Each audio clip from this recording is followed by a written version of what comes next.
Hello everybody, my name is John O'Keefe. I'm the Criminal Law Lecturer on the FE1 course. I'd like, if I might, to give you some flavour of how we approach this course and why we believe we have the best way of doing this for students who are sitting this examination.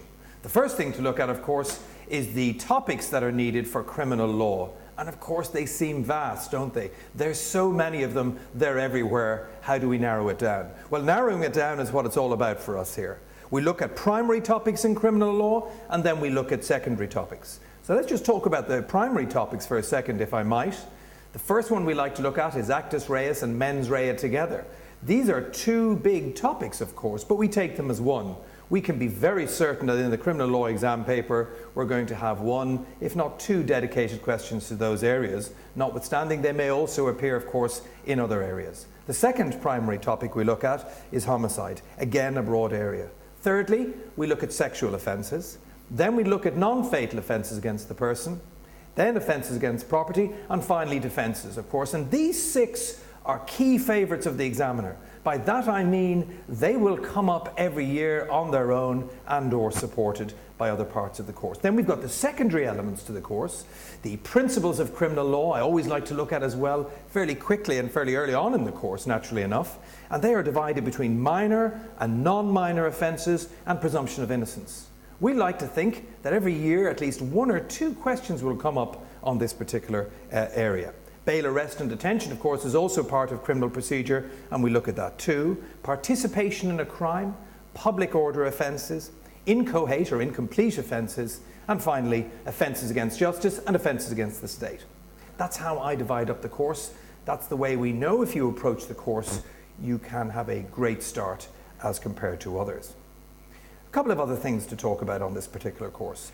Assume each question does not require just one aspect of law that is recited or considered. Now, it may be in the FE1s, and particularly in criminal law, that there will be certain questions that require just one topic. But don't assume that, because that's the one that gets you across the line. That's the good student. So what we say to you is say, yes, all questions will have one main legal topic of focus, so there is one main legal issue, but always assume, even if you're incorrect, it's better to be incorrect on this one, always assume that there may well be three minor or supporting issues.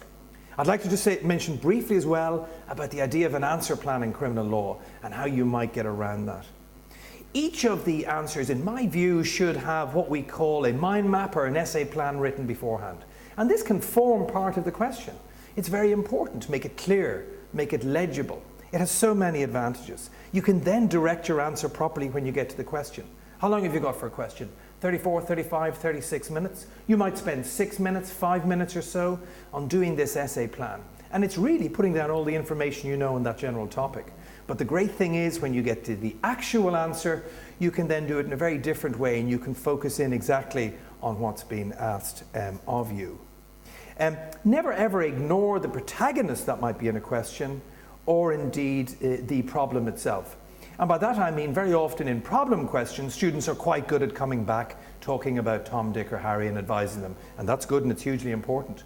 Don't forget about them in hybrid questions. These are questions that appear to be problem questions, but in fact are probably really essay questions. Don't ignore Tom, Dick or Harry in that question. Come back to them. It gives a great sense of structure to your answer. Even in essay questions that appear to be just a quote from a particular case, don't be afraid at points to keep coming back to that. Again, it's that type of structured answer. And the final point I'd make to you in this short video clip is, again, never go beyond your allocated timings. You've heard that time and time again. You go to your 35 or 36 minutes and you leave it. This is the law of diminishing returns. If you go into 45, 50, 55 minutes, you're almost certainly not going to be getting any more marks, and you're losing those essential early marks that you could be getting on the next question.